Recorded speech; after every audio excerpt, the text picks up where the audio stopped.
Merci de rester avec nous. C'est New World Forum. Nous parlons cette semaine de la géopolitique en Afrique avec la Russie qui s'intéresse aux précarés français, notamment en Centrafrique et de plus en plus au Mali.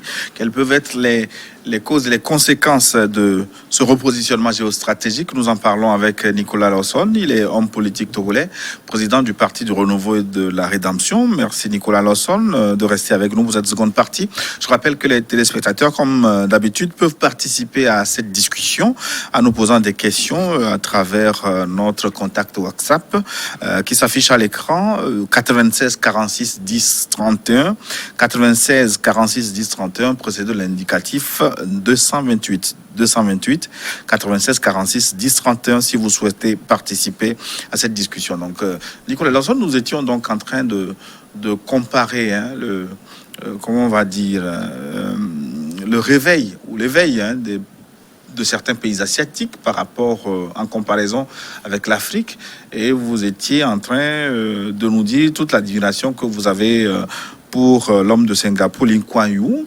Mais il n'y a pas que lui, il y a la Corée du Sud, il y a d'autres pays asiatiques qui ont su décoller dans des conditions difficiles. Qu'est-ce qui a fait la différence? Vous étiez en train de nous parler des ressources humaines, mais pas seulement.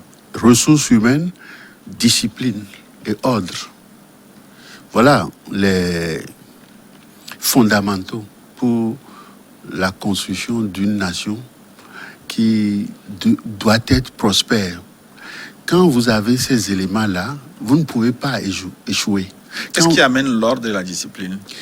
Mais c'est l'autorité de l'État, affirmée par des patriotes qui ont à cœur de bâtir une nation de gens dont la dignité doit être sauvegardée à tout prix. Vous savez, ce qui s'est passé au Togo pendant cette période difficile de Gnassingbé et Adema et autres, l'expérience qu'il avait faite, qui est donc un pays sur le plan politique avec un système monopartiste et puis la liberté d'entreprendre, le libéralisme sur le plan économique. C'est cela tout simplement que les Chinois ont pris avec Deng Xiaoping et qu'ils ont réussi et qu'ils continuent à appliquer. L'État doit avoir de l'autorité, de l'ordre, de la discipline et à tout prix et à n'importe quelle condition. Mais beaucoup de pays africains avaient l'ordre et la discipline à un moment donné, au moment du parti unique au Bénin avec Mathieu Kérékou, Gnassingbé Adema au Togo. On peut multiplier les exemples. Ça a marché plus ou moins.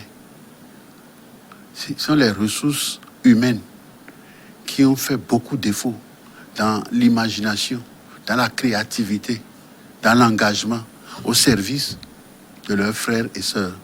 C'est ça qui manque et qui a manqué. Il y avait trop d'imposteurs, vous comprenez, trop d'imposteurs dans les systèmes tels que les systèmes étaient. Et ça a été le déchirement personnel de Gnassingbé Adema quand finalement il a vu qu'il avait échoué. Parce que. Il ne pouvait pas réussir quand vous voyez des gens comme les Potivi Djidjogwelakle, Nyema Fanvia et Yélédoui. Tu vois, il a puni à un moment donné. Quand vous voyez des gens comme Kounale Eklo et autres, qui, tu vois, sont des... Et ils étaient nombreux. Mais aujourd'hui, on voit beaucoup parmi eux, dont les enfants, en tout... Oui. Ça n'a pas été le cas. Ça n'a pas été le cas à Singapour. Vous comprenez, avec Lee Kuan Yew. Voilà. J'ai un ami, et il est le président de la grande synagogue de Jérusalem, Asher Shapiro. Ils ont travaillé avec Lee Kuan Yew. Et ce sont des Israéliens, des Juifs et tout. Ils l'ont aidé à construire Singapour. Il y avait de l'ordre, de la discipline et tout. Et les gens ont accepté le principe et chacun avait les résultats, c'est-à-dire le fruit de leur travail. Nous avons notre constitution Togo qui dit travail, liberté, patrie. Mais où est le travail? quand nous avons des millions de nos frères et sœurs dans la détresse, dans la misère, et qui ne travaillent pas. Nous avons des frères et sœurs qui sont assis sous les arbres et tout, qui jouent au ludo, à dire et des trucs comme ça. Et en temps, certains individus ou certains peu scrupuleux viennent nous dire le Togo est le numéro 1, le Togo est le numéro 1, le Togo est le numéro 1 en d'une bizarre, en ceci et cela et tout. Quand nous avons au Ghana, par exemple, aujourd'hui, 3,3% de leur population active dans la fonction publique, au Togo, nous avons 0,46%. Nous avons en France 12,12%. Nous avons en Allemagne 6,6%. Et ainsi de suite, et ainsi de suite. Quelles sont vos références? Qu'est-ce que vous avez appris? Pourquoi vous croyez que c'est vous? Hein? Pourquoi vos frères, vous, moi-même ici, le soeur Nicolas, on me détruit tous les jours. Je te donne un simple exemple bête. Chez moi, on ne veut pas me donner de l'eau potable. Et les gens interviennent. Non, il y a 2 ou 3 femmes qui sont là, qui bloquent. Et Fogna Singbe ne peut pas débloquer ça. Ce sont des atteintes de petits détails. Parce que voilà, grave. Avoir de l'eau, vous faites la demande, il me semble que je ne sais pas pourquoi. Pourquoi vous dites sur le plan que vous donnez de l'eau potable, genre 50 000, mais moi, vous me faites, quand le point est à 60 mètres, vous me faites une facturation de 800 et quelques mille. Oui, le ministre, incapable de traiter ça. Nous viendrons enquêter sur ce que vous dites pour avoir... mais est-ce que tous les éléments pour en parler? Je vous empêche d'enquêter. Je ne dis pas le contraire de ce que je pense ou ce que je fais ou ce qui est. Et ils le savent tous, vous comprenez? C'est-à-dire, ce sont des choses comme ça qui rabaissent vos frères et sœurs en dessous de la condition animale. Vous comprenez? Ce sont nos propres frères et sœurs qui nous détruisent, qui détruisent nos pays. Et ils ne veulent pas qu'on en parle. Oui. Parce qu'ils se croient, hein? Je ne sais même pas quoi. C'est ça le drame de l'Afrique. Il n'y a pas... C'est dit, vous n'irez pas chercher des solutions ailleurs. Midi, c'est à midi, c'est pas à 14h. Oui, mais je voudrais savoir comment ces pays asiatiques ont pu gérer... Ordre, oui. Vous comprenez, respect de la dignité de leurs frères et sœurs. Comment ont-ils géré la domination étrangère? Comment se sont-ils débrouillés? Ils se sont battus. Oui, comment? De quelle façon? Prenons la Grande Chine. Mao Tse-tung, avec les siens. Hein? Pendant des trucs, ils se sont battus jusqu'en 1949 pour avoir leur liberté. Et puis depuis, ils sont au travail et ils en imposent aux autres. Hein? J'ai mes amis, avocats, tout ça là, israéliens. Qu'est-ce qu'ils me disent? Ils me disent, Nicolas, c'est un seul, Charles Meyer, le vice-président de France. Il me dit, Nicolas, nous, nos grands-parents ont été esclaves. Mais nous, là, juifs là, nous ne voulons plus être esclaves de qui que ce soit. Et je dis, comment vous allez faire, Charles? Il me dit, ah oui, si un franc tombe, nous allons prendre ça. Si quelqu'un nous empêche de prendre ça, nous pouvons dépenser 1 million, 2 millions, 3 millions pour prendre notre 1 franc. Nous ne laisserons plus personne, tu vois. Mais nous, nos élites, ils vendent nos pays. Vous comprenez? Ils étouffent les autres qui ne sont pas d'accord avec eux. Ou dont ils ne veulent pas, tu vois, qu'ils puissent émerger. Quand est-ce que nous pouvons nous développer? Nous ne pouvons jamais nous développer. Nous sommes le propre malheur. On peut dire, oui, ils sont des prédateurs, et la France, l'Angleterre, ceci, cela. Non. Même si, par ailleurs, je peux reconnaître, par exemple, une différence entre les Français et les Anglais. Quand les Anglais quittaient le Ghana, ils leur ont donné toutes les souverainetés. Souveraineté monétaire. C'est ce qu'on a appelé l'indirect rule. Yes.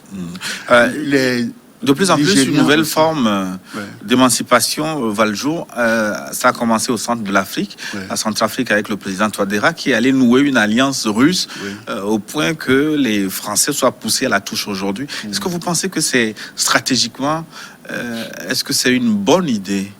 Mais, vous savez, j'ai rencontré une seule fois Bozizé. Et le jour où je l'ai rencontré, c'était chez un ami à Paris. Il était le dentiste. Il est le dentiste de Bozizé, il est le dentiste de Bia, ainsi de suite. Et tout, ils viennent le voir. Il était venu vendre quoi? Du diamant. 500 millions de dollars du diamant de la République centrafricaine. Et Jean-Marc, Nicolas, parmi tes amis, il n'y a personne. Et tu amènes et on prend notre commission et tout. Bon, j'en ai parlé à un ami qui était à la banque au Luxembourg. On a dit non, Nicolas, bon, je vais voir ça et tout, mais il n'a pas fait l'opération. Donc le gars est parti vendre 500 millions de dollars. Donc vous avez voulu vendre du diamant de contrebande, vous aussi? C'est pas, il était président de la République, c'est pas de la contrebande. Donc mais le président de la République qui vend lui-même du diamant, est-ce que ça pose un problème? Voilà. Voilà le drame de nos pays. Vous comprenez? Maintenant, il revient. Et il a des milices. Et il veut reprendre le pouvoir. Parce que certains qui ont joui avec lui sont encore prêts à en profiter et tout. Alors, qu'est-ce que Touadéra doit faire? Est-ce qu'il doit laisser faire? Qu'est-ce qu'il doit faire? Il doit chercher un ami ou des amis qui peuvent l'aider à ne pas laisser faire. Et c'est ce qu'il est en train de faire. Alors, je te disais que les Russes, au départ, ils étaient là. Pourquoi ils étaient là? Parce qu'ils se sont battus, les Russes.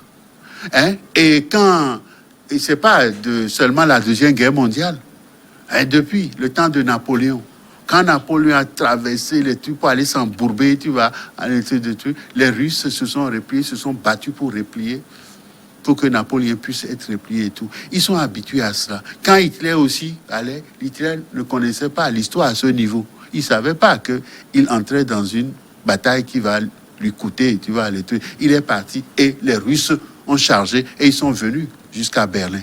Hein? Et il y a eu Berlin-Est, Berlin-Ouest et tout, ainsi de suite et tout. Donc après la fin de la Deuxième Guerre mondiale, les Russes ont dit, ah, ces gens-là, ils nous font chier, nous emmerdent, ils sont les manier où? En Afrique. Donc il faut aller aider les Africains et il faut leur dire, ça suffit maintenant, les perdants là, les impérialistes là et tout, il n'y a plus de colonisation, il faut donner les indépendances. Les Russes nous avaient aidés, les Américains nous avaient aidés. Hein? Je vous parle de Nixon qui était venu à Accra, à l'investiture de Kwame Nkrumah, et qui a voulu lui dire, bon, on te donne tout ce que tu veux, qu'est-ce que tu veux? Lui, il veut toute la bibliothèque. Des grands savants, penseurs américains et tout. Nixon dit, c'est tout, il dit tout ça. Nous allons travailler, nous avons des ressources, ainsi de suite et tout. Le Ghana, pas seulement le Ghana, parce que la Volta Régine, c'était à nous. Le pétrole, dans le truc là, ah oui, dans la bauxite, de l'or, dans ça. Tu vois, ils ne développent pas là parce qu'ils se disent peut-être un jour, les Togolais, ils vont avoir des séparateurs qui vont se lever pour se battre. Et leurs frères évés. Ah, s'ils trouvent l'assistance et tout, ils vont être avec eux et nous allons perdre ça. Donc, il ne faut pas qu'on développe là-bas et tout. Donc, les richesses sont là. Hein? Quand l'autre, le général qui a été tué là, pourquoi le nom m'échappe là, je appelé et tout. Lui, quand il voulait négocier avec Gnassingbé pour nous donner la Volta Régine et tout, qui était le Togoland, ils l'ont tué. Donc, Rollis, connaissant l'histoire et sachant ça, il n'a pas osé, et comme il n'était pas bien avec Gnassingbé et Adema, il s'est méfié jusque vers la fin. Comprenez? Pour rester avec les Russes. Oui, les Russes, aujourd'hui, ils se disent, si nous devons reprendre le cours des choses, surtout Poutine, Vladimir Poutine, et si la Russie veut encore jouer un grand rôle, la Russie ne peut pas jouer un grand rôle demain sans l'Afrique. Parce que c'est chez nous que se trouvent les plus grands. Vous pensez que c'est une opportunité que l'Afrique peut saisir? Extraordinaire opportunité que Dieu Tout-Puissant nous offre. Nous devons chercher les patriotes, hein, qui doivent se bagarrer et pousser ces petits impérialistes minables dehors. Vous savez, l'histoire, moi j'ai fait aussi l'histoire et la géographie à l'université d'Orléans, comprenez, en France. L'histoire ne fait pas de casuistique, ces jugements sont absolus. Quand l'histoire te tend le bras ou la main, il faut saisir la main ou le bras de l'histoire. Qu'est-ce qui se passe aujourd'hui? La France est endettée à plus de 119% de son PIB.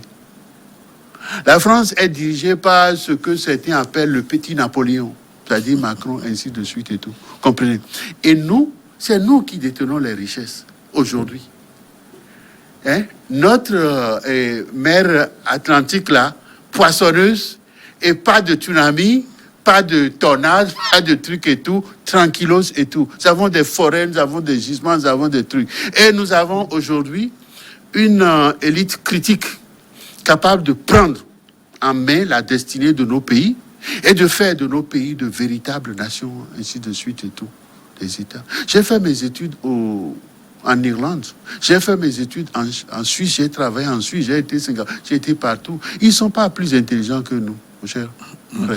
Voilà. Donc, les Russes, pour vous renvoyer quelques résultats, ouais. En 3 mois, les Russes, avec l'aide du Rwanda et de l'armée centrafricaine, ont réussi à en finir avec les rebelles. Ils ont récupéré pratiquement 95-98% du territoire en 3 mois. Mais comment se fait-il qu'eux, ils ont réussi, là où, en plus de 10 ans, l'armée française, avec les Nations Unies... Nations Unies, zéro. Il ne faut jamais compter sur ces gens. Ce sont des fonctionnaires, des bureaucrates. Comprenez? Mais il y avait l'armée française aussi sur... L'armée française, qui sont ces gens qui sont là? Ils font quoi? Des gens qui font de petits trafics. Vous comprenez? Si une véritable armée, moi, je prends une armée que je forme ou que je dirige 5000 hommes de Français dans le Sahel, hein? Si un djihadiste, il est fort, il n'a qu'à venir. Ce qu'il vient chercher là, il n'a qu'à venir chercher. Mais c'est des truands.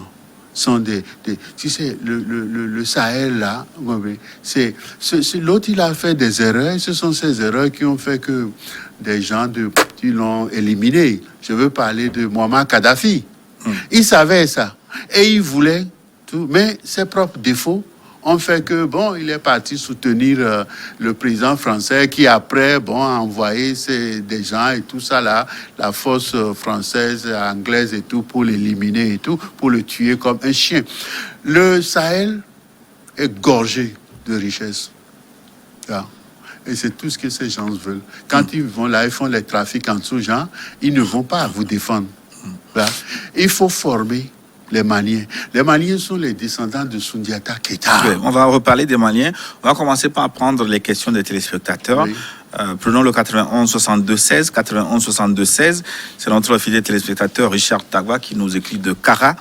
Je voudrais demander à M. Lawson, vous voudrais demander à savoir si certains dirigeants recueillent parfois votre savoir en matière politique pour mieux asseoir leur gouvernance ou si lui-même fait des propositions à ses dirigeants, car dans ses interventions, il y a certaines vérités, un certain réalisme.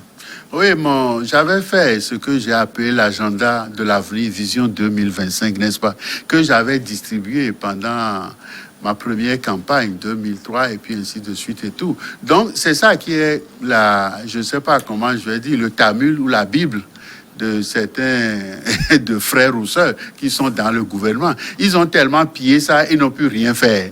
Ah, vous comprenez? Comment on dit, FNFI, la dame que j'avais formée et tout, finalement, quand on a su, on l'a virée. Alors qu'elle était au ministère du Développement à la base et tout. Donc, on a pris... Tu sais, quand je suis arrivé en France, j'ai été au CNAGEP, la Coordination nationale des associations de jeunesse et d'éducation populaire. Et j'ai vu là-bas que les micro-projets, des trucs comme ça et tout, on a fait ça. Et ça nous a permis de nous organiser d'une façon pour porter Mitterrand au pouvoir en 81. Mais on a déjà dépassé cette étape-là. Ce n'est plus pas... Or, c'est ça qui est devenu la spécialité de certains individus et tout. Et certains individus, comme notre PM actuel, et comme Rikia Madougou et tout, ils trouvent que nous allons au 21e siècle poursuivre notre développement en nous basant sur des micro-projets et tout. Non, nous devons dépasser cette étape-là. Et nous avons les ressources naturelles pour pouvoir y arriver. Il nous faut maintenant former les ressources humaines de qualité et dans l'ordre, dans la discipline et en travaillant. Et nous y arriverons. Vous comprenez? Ce n'est pas une affaire de je ne sais pas quoi, de certains individus. Quand je parle de cantine scolaire, on va aller voir des enfants, on les met sur une natte par terre et on leur met des assiettes en plastique et on leur met une nourriture bipon là et on va montrer ça que c'est ça, la cantine pour nos enfants et tout. Mais non, c'est un scandale. Comprenez? Quand je dis il faut par exemple que l'école primaire soit obligatoire et gratuite, quand je le disais, mais c'est pas un rêve, une bêtise de Nicolas Lawson, c'est dans notre constitution et c'est capital. C'est difficile à faire. Le Ghana l'a expérimenté. C'est devenu très difficile à gérer après. Non, parce que les gens sont irresponsables. Il n'y a pas de discipline, il n'y a pas d'ordre. Vous comprenez? Et on parlait de Singapour. Ordre et discipline. J'ai vu une délégation qui étaient venus, bon, je ne vais pas donner le nom, ils étaient dans une bus. Et tu vois la dame, elle a un truc de yogourt, et puis elle jette ça par la fenêtre du bus. On arrête le bus, qui a fait ça et tout, descends, tu vas chercher ça et tu payes une amende à Singapour. Vous comprenez? Mais les gens viennent chez nous ici, ils prennent des voitures dans les rues, ils mangent leur truc qu'ils jettent dans la rue, ils boivent leur truc qu'ils jettent dans la rue, ils mangent des comment on appelle, à zinc et tout, et ils jettent les trucs par les trucs et tout. C'est quoi cette histoire? C'est encore hors de discipline. Alors, répondons 90, 93, 59, 90... 93 59. Alors, Monsieur Lawson, notre téléspectateur vous demande s'il ne faut pas considérer que le plus grand des envoûteurs peut devenir l'envoûteur. En d'autres termes, en termes non poétiques, il veut savoir s'il n'est pas risqué de faire confiance à la Russie comme partenaire privilégié de l'Afrique au détriment de la France. Non, vous savez, la Russie, elle a des comptes à régler. Vous comprenez? La Russie a des comptes à régler et je ne peux pas certifier ici que la Russie sera meilleure que la France. Mais ce dont je suis sûr, c'est qu'il faut que nos élites elles-mêmes changent de mentalité. Des assistés, des esclaves, et venez nous aider, des mendiants ne construisent rien. Qu'importe, tu vois, ce que sera les Américains, les Chinois ou autres, si nos propres élites ne deviennent pas des patriotes, n'ont pas de conscience, de faire quelque chose pour leurs frères et sœurs. Mais est-ce que c'est une béquille provisoire les Africains peuvent utiliser pour se soustraire? Mais lui, il est en difficulté, le Centrafricain. Et les Maliens aussi sont en difficulté contre la France et contre les trucs. Et ils vont chercher la Russie. C'est pas une bonne base de départ, ça. Je vais chercher la Russie et voilà ce que je veux. Si vous êtes d'accord et tout, mettons en place un contrat, un deal, comme on l'appelle. J'ai ça, je vous donne ça, mais vous devez me donner ça. Donc il ne faut pas chercher la Russie quand on est en position de faiblesse. Oui, mais quand tu vas chercher quelqu'un en position de faiblesse, qui que ce soit, il te coince. Tu vois, c'est ça la réalité. Les règles dans ce monde sont incontournables. Comprenez? La Russie, ce ne sont pas je ne sais pas quoi. Ils ne sont pas là pour venir vous laisser. Non, s'ils trouvent de l'or chez vous, ils vont prendre. S'ils trouvent de l'uranium, ils vont prendre. C'est comme ça la réalité dans ce monde. Si tu es naïf, tu es bête.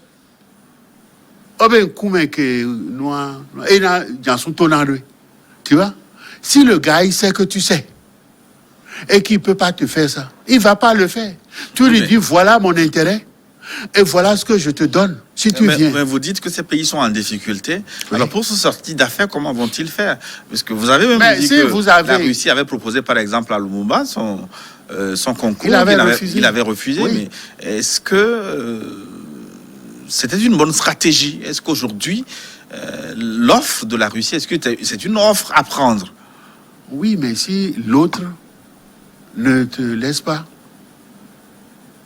la chance de faire autrement, si tu vois que l'autre, il veut te virer, il fout le bordel chez toi, et il veut s'accaparer de ce pouvoir pour continuer comme avant, tu fais quoi? Quand on est dans le désespoir, on s'accroche à n'importe quel bouée de sauvetage. Et c'est leur problème. Est-ce qu'ils ont négocié un deal propre et bien avec la Russie? Tout le problème est là. C'est une question de deal, comme je te dis. C'est-à-dire, si tu vas chercher un ingénieur, et disons anglais ou même américain, d'abord, tu fais une enquête. Ou si tu lui dis, il te dit, moi, je gagne 30 000 euros ici et tout. Tu dis, bon, tu viens chez moi. Moi, non seulement je te donnerai 50 000 euros par mois, mais je te donne en plus une villa, voiture, tout et tout. Et puis, tu as 1 mois et demi de vacances par an. Alors que là, tu as 30 jours. Moi, je te donne 1 mois en plus. Et je te donne, tu as 30 000, je te donne 50 000. Tu auras une villa, tu auras une voiture, tu auras tout ce que tu veux. Et je veux que tu me donnes ton savoir là, ce que tu fais ici, pour 30 000 euros, je te paierai 50 000 euros. Tu as 2 mois, ou si tu veux 2 mois de vacances, et tu as ta famille, tout ça. Si tu veux, je leur paye leurs études en Suisse ou n'importe où tu veux. Mais le gars, il n'est pas idiot. S'ils sont 5, 6, tu vas avoir au moins 2. Hein? Là, tu peux perdre 2 milliards, c'est pas grave. Mais pourquoi tu vas perdre presque la totalité. 200 milliards et tout, et le gars, il ne fout rien, il te laisse dans la merde. L'Africain, quand est-ce qu'il va devenir un peu intelligent et malin? Hein? 90, 16, 26, 90, 16, 26. Je salue et apprécie M. Lawson Nicolas pour son propos concernant la situation misérable, déplorable, malheureuse de l'Afrique. Je crois qu'il est grand temps que l'Afrique, le noir, se réveille. Il est temps que nous prenions notre destin en main. Prenons l'exemple sur les pays asiatiques qui jadis étaient colonisés comme nous. Mais ma question est de savoir pourquoi jusqu'ici, nous n'arrivons pas à nous libérer du joug colonial, surtout de la France. C'est Malou Laditok qui nous écrit. Oui, c'est à cause de nos frères qui sont au pouvoir. Il y a trop de parvenus, trop d'arrivistes parmi eux et elles. Et c'est notre malheur. Et est-ce que ce n'est pas trop réducteur? Non. Quand tu leur dis la vérité, ils vont dire tu les insultes. Et le peuple, le social... Ils n'ont pas à former les gens pour avoir cette conscientisation-là. Est-ce qu'il revient aux dirigeants de former... Absolument. Tous les hommes doivent être formés. Quand j'allais de campagne... Ma campagne, je faisais... Mais qui vous a formé, par exemple? Est-ce que vous ne vous êtes pas formé? Oui, moi, c'est pour ça que je dis que c'est Dieu qui m'a formé. Mais pourquoi Dieu ne peut pas former les autres? Non, parce que toi-même, tu dois déjà... Ouais, à quoi est-ce Claudie? Hein?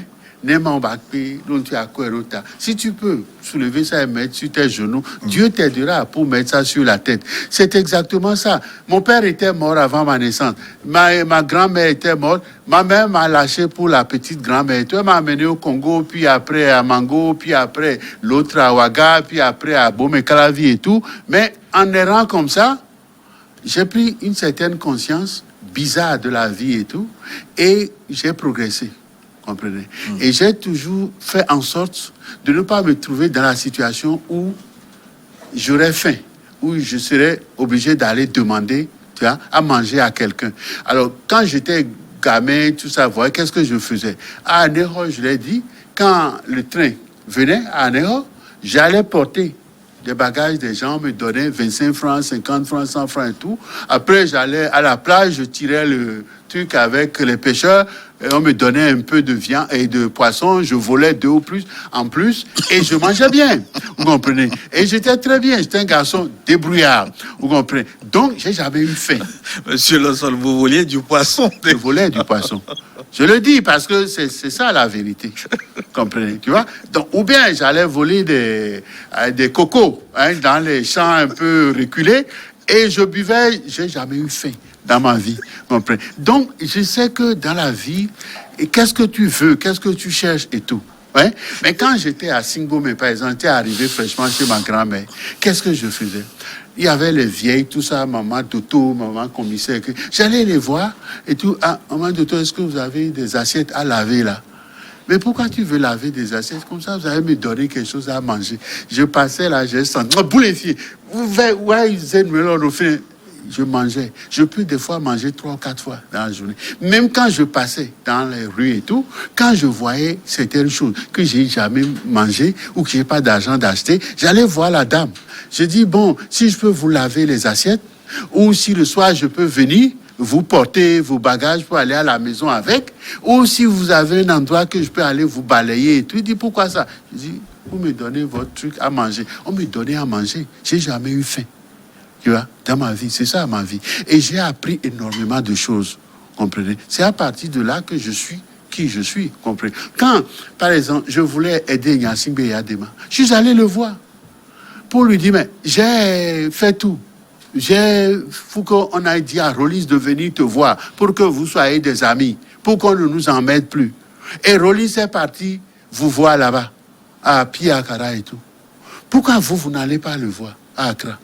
pour qu'on n'ait plus cette histoire que vous avez racontée, et puis voilà. Il a fait le déplacement finalement. Il a fait le déplacement finalement. Alors, 91, 82, 75, 91, 82, 75, je constate que M. Lawson passe à côté des questions. Par exemple, quand M. Lawson, s'il devient président, est-ce qu'il peut quitter le giron de la France? Il n'a pas répondu à cette question, par exemple. Je voudrais qu'il revienne là-dessus. Cette question a été posée. Mais c'est-à-dire que pourquoi vous voulez... on dit, comment il s'appelle, la féticheuse. Elle sait très bien que Akoumé, c'est Akoumé. Mais pourquoi elle dit que c'est Azama? Pourquoi elle dit ça? Mais tu sais, c'est extraordinaire, quoi. Mais moi, demain, est-ce que j'ai besoin de la France? De quoi j'ai besoin de la France? De quoi j'ai besoin? C'est la France qui a besoin de nous. Donc, ce n'est même pas une question à poser ni à développer. C'est une évidence même, comprenez? Et il y a ici, quoi? Leur truc qui dit qu'ils nous prêtent de l'argent. Nous prêtent quel argent pour faire quoi? Et où sont les résultats? Qu'est-ce qu'on a construit avec de l'argent qu'on nous a prêté et qu'on n'a pas nous-mêmes? Nous avons tout, comprenez? Et je sais comment. Aujourd'hui, Gilles, est-ce qu'il n'y a pas la crypto-monnaie? Ceux qui ont créé la crypto-monnaie, c'est basé sur quoi? Est-ce qu'ils ont des phosphates? Est-ce qu'ils ont du clinker? Est-ce qu'ils ont du pétrole? Est-ce qu'ils ont du marbre et tout? Comment ils ont créé ça? Et pourquoi ça fonctionne? Ils ont créé de la monnaie virtuelle, crypto-monnaie. Et ça marche et tout. Et il n'y a personne ici au Togo qui soit capable de ça. Moi, j'ai travaillé pour la Banque centrale d'Australie. Money Printing Department. Ils utilisent le polymère pour faire leur monnaie et tout. Et j'ai travaillé pour faire adopter ça par le Ghana pour pouvoir fabriquer le CD et tout. Koufou aussi avait compris que s'ils font ça, ils ne peuvent plus continuer à voler. Vous comprenez? Parce que le polymère, tu peux prendre ton argent, tu creuses un trou, tu mets ça là-dedans, tu couvres. Il peut pleuvoir l'eau, ça met... Plusieurs années avant. Oui, pour se détruire. Mais notre monnaie, là, qui circule et tout, non. Alors, tout le temps, on refait la monnaie, on produit, et on vous vole. Donc, ils n'ont pas voulu, on leur a dit de ne pas prendre ça. Voyez? Bon, moi, sachant ces choses-là, est-ce que je dois commencer à péroler? Je sais, je vais faire. Ils vont te tuer. Ils vont t'empêcher d'arriver là où tu veux arriver. Vous devez le dire, if you don't say I am, people will not say you are. They are stupid. You know. Est-ce qu'ils ont de l'instinct? Vous comprenez? En dehors de notre conscience, de nos savoirs, nous avons aussi de l'instinct. Est-ce que l'homme là, il est bien? Est-ce qu'il peut m'apporter quelque chose? Est-ce que je peux gagner quelque chose en étant avec lui et tout? Est-ce qu'ils font ces réflexions-là? Ils sont là avec arrogance et suffisance. Et ils veulent faire croire que Lawson Nicolas doit être comme eux. Je ne suis pas comme eux, je ne veux pas être comme eux. Dieu m'a créé autrement. 90, 87, 30. Ouais. 90, 87, 30. Votre émission est impeccable, merci. Dieu fasse que cela perdure. J'adresse mes sincères félicitations à M. Lawson pour sa franchise. Oui, il est franc en effet, pour avoir confessé, avoir pris quelques poissons pour se nourrir. Pourquoi pas? Quel pécadille. Il a tout dit sur les sous-préfets de la France qui sacrifient leur population sur l'autel des intérêts de leurs employeurs, Pour l'intervention de la Russie en Afrique, c'est intéressant, nous dit notre téléspectateur, mais il faudrait qu'on mette en place une politique durable permettant de résoudre nos problèmes pour ne pas toujours tendre la main. Un peu de bénisse notre mère continent. Non, c'est une évidence, C'est une évidence. C'est-à-dire que prendre notre destin en main, mais c'est parce que Sankara, par exemple, a essayé de faire, mais un peu maladroitement, et il a laissé la porte ouverte aux tueurs qui l'ont tué. C'est ça un peu, quoi. C'est-à-dire, le temps est venu où nos jeunes gens doivent avoir du courage et de l'audace, vous comprenez, pour qu'ils prennent le destin de nos pays en main. Parce qu'on ne se développera jamais avec l'assistance de ces gens-là. Nous sommes ceux qui sont riches, c'est nous, les Africains. Nous avons tout. Mais la Russie n'a jamais eu de pays colonisé. Non. Est-ce que les Russes ont cette tout. expérience vaut la peine? Est-ce que ça ne peut pas être différent? Non, si la Russie décide d'accompagner. C'est que Poutine veut juste, comme on dit, que les gens m'excusent, niquer ces pays colonisateurs-là. C'est tout. Les Russes ont tout. Vous comprenez? Il faut, sont les Russes qui sont là pour financer les Chelsea, les Tata, les patati, patata et tout. Ce sont les Russes. Vous comprenez? Et ils ont tout. Ils ont de l'argent, ils ont les matières premières en abondance et tout. Et ils sont pas cons, ils sont bien avec les Chinois et tout. Et ils s'arrangent, ils s'organisent pour que demain, quand on va faire, tu vois, la route Pékin, je sais pas, dans les trucs là, et puis contourner, pour passer, tu vas venir en Europe. Ils sont pratiquement dans ces pays maintenant, tu vois, mais en douceur. Oui. Hein? Et avec les Chinois qui viennent aussi par la suite. Il y a beaucoup. Vous savez, nous sommes à un moment de l'histoire où les Chinois qui ont des millénaires, les Chinois ont des millénaires d'histoire, ce que les Européens n'ont pas, ce que les Américains n'ont pas. Ils font les trucs et tout, mais les Chinois sont plus malins qu'eux. Et aujourd'hui, les Chinois sont les numéros 1 dans le monde. Ils ne le disent pas, ils veulent pas faire les pans et tout, ainsi de suite et tout. Mais la dernière fois, quand j'ai été en Chine, je voulais pas aller, je suis allé. Mais je me dis, mais c'est la première puissance, ça. Comprenez? Ce qu'ils ont réalisé, déjà dès l'aéroport de Pékin, tu vois, hein? Les routes, tout montre que la Chine est aujourd'hui la première puissance dans le monde. Pour narguer les Américains, qu'est-ce qu'ils ont fait? Ils sont allés atterrir de l'autre côté de la Lune, où les Américains n'ont pas encore été. Ils ont envoyé aussi leurs robots et tout ça déjà sur Mars et tout, et ils tournent dans l'espace, ainsi de suite, et ainsi de suite. Donc les Chinois vont petit à petit, et ils font ça. C'est leur histoire même, ça. Ce sont les Chinois qui ont découvert la poudre à canon, mais ils n'ont pas fait le canon. Ils ont attendu. Mais au moment opportun, ils ont fait l'arme atomique, parce qu'ils se disent, si on ne fait pas ça, on risque d'être, tu vois, ce que les Japonais ont subi en 1945 avec Nagasaki et Hiroshima. Ils vont aussi, tu vois, subir ça. Alors, ils sont très très nombreux. Hein. Là, vous posez des questions, les téléspectateurs. On va prendre quelques questions et clôturer notre émission. Nicolas Lawson, 90 03 06, 90 03 06. Est-ce que la Russie et la France, bien que toutes deux grandes puissances, est-ce que les deux peuvent être mauvaises au même titre? Est-ce qu'il n'est pas préférable de changer un peu de maître pour mieux apprécier le temps, de mieux s'organiser? Vous voyez, est-ce que l'exemple du Bénin est un bon départ? C'est Tama qui nous écrit depuis Agoué. Oui, mais quel est le problème? Est-ce qu'on a besoin de la France? Est-ce qu'on a besoin de la Russie? Hein? Non. Est-ce que les Singapour a eu besoin de la France? Hein? Est-ce que la Suisse a eu besoin de la France? Est-ce que le Luxembourg a eu besoin de la France? Hein? Est-ce que la Corée du Sud a eu besoin de la Russie? Et ainsi de suite, et ainsi de suite. C'est de prendre notre destin en main. Hein? Nous avons 6 000 milliards de neurones comme tout blanc et comme tout asiatique. Est-ce que nous les utilisons? Non.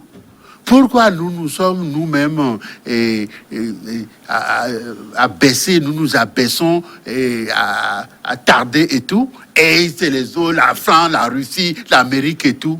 Mais merde, nom de Dieu, qu'est-ce que nous avons? Vous comprenez? Il faut que nous prenions notre destin en main, et de façon très modeste, humble. Quand j'avais écrit en 1972, politique d'indépendance nationale, est-ce une révolution? Et j'avais envoyé ça à Mathieu Kérékou, qui était fraîchement arrivé, président du GMR, gouvernement militaire révolutionnaire. Je lui ai envoyé ça, politique d'indépendance nationale, est-ce une révolution? Et j'ai mis là-dedans que les ligueurs qui l'entouraient étaient des intellectuels tarés et dégénérés. Pourquoi ils croient qu'on doit faire une révolution? Pourquoi tu veux provoquer celui qui est en face de toi, qui peut te nuire, qui peut te donner un coup de pied et te faire la bête? Tu dis non, tu es mon ami, on va faire ça comme ça, il vaut mieux. C'est ça l'intelligence. Et on en a dormi, tout n'attend. Mais les petits nègres, les merdeux de nègres, ils veulent pas. Ils veulent parader, je suis le révolutionnaire, et abat la France, abat la Russie. Est-ce que tu as besoin de dire abat la France ou abat la Russie? Tu n'en as pas besoin. Hein? Tu veux avoir ton indépendance, ta liberté, tu veux être... C'est tout, c'est aussi simple que ça.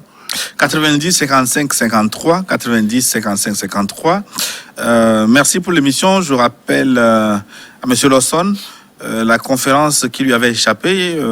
C'est la conférence de Tordesillas en 1494. Merci. Moi, je souhaiterais que M. Nicolas forme la jeunesse togolaise un peu d'autres visions qu'il sillonne le pays de Sinkase à Djankase.